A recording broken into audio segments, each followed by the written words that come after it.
बिस्मिल्लाहिर्रहमानिर्रहीम। अस्सलाम वालेकुम। आपको मिशाल देसी खाबे में खुश आमदीद। आज हम बनाएंगे अलसी की पिनियाँ, जो कि बनाने में बहुत ही आसान है। और ये रेसिपी अब मैं बनानी शुरू करूँगी। इसके लिए हमें ये अलसी की पौनी प्याली चाहिए। ये मैं इसमें डालूँगी और हम इसे भूनेंगे।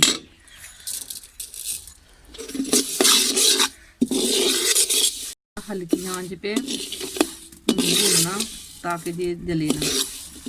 आप ये देखिए गलत चेंज करने लग गई है और आप इसे 3-4 मिनट भून लें इस तरह। और ये इस तरह छिड़कने लगेगी तो हम इसे नीचे साफ लेंगे। हम इसे नीचे साफ लेंगे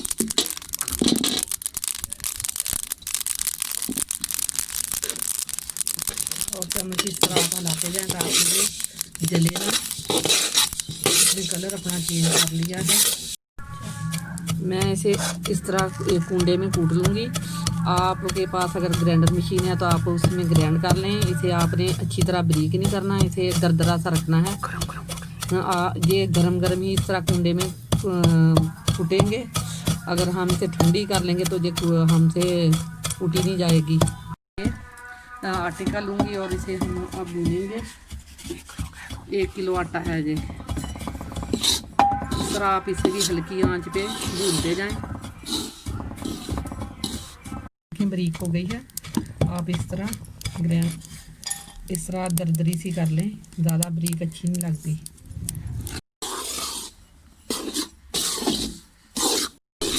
ये देखिए हमारा आटा अच्छी तरह भून चुका है। उतार लेंगे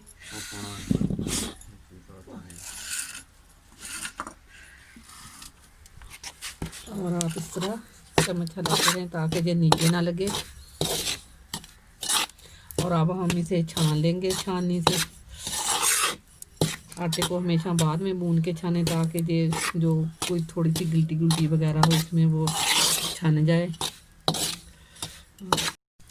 आप अलसी को इस तरह इसमें डाल के इस तरह मिक्स कर लें अच्छी तरह।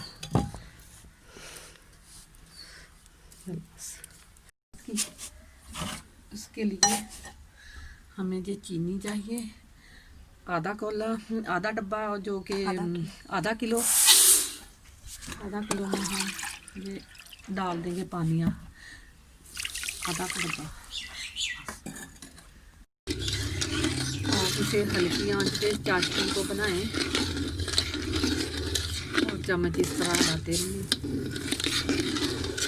चीनी हमारी इसमें मेल्ट हो चुकी है। अब हम इसमें आधा किलो घी डालेंगे, आधा डब्बा।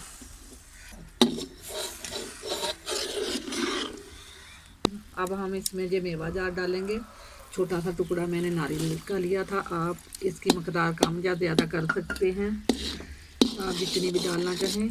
और ये मैं सब्ज़ इलायची 5-6 बीज निकाल लिए थे, वो मैं इसमें दाने डाल दूँगी।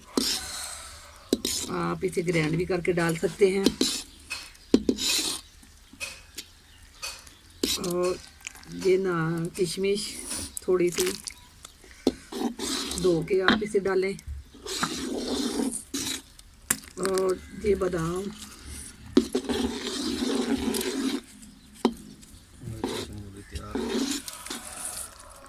आप ये देखें हमारी चाशनी बिल्कुल तैयार हो गई है और इस तरह ये तार बनने लग गया है। अब हम इसे नीचे उतारेंगे।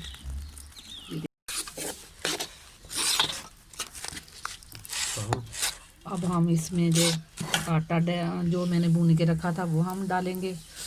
ये रेसिपी मेरी नानी और दादी की है, वो इस तरह पिनियाँ बनाया करती थी अलसी की।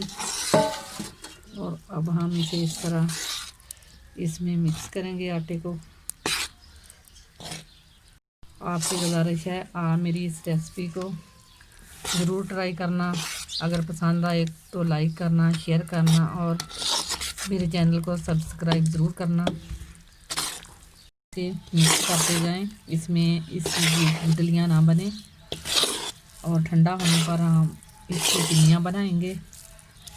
अब हम इसे ठंडा होने देंगे थोड़ी देर के लिए। हमारा आटा ठंडा हो गया। अब हम इसकी पिनियाँ बना देंगे। ये हमारी पिनियाँ जो कि मैंने ट्राई की हैं बहुत ही मज़ेदार बनी हैं। आप भी मेरे इस तरीके से बनाना और मज़े से खाना। आपने जो साइज़ रखना है वो इसका पिन्नियों का रख लें। और ये देखें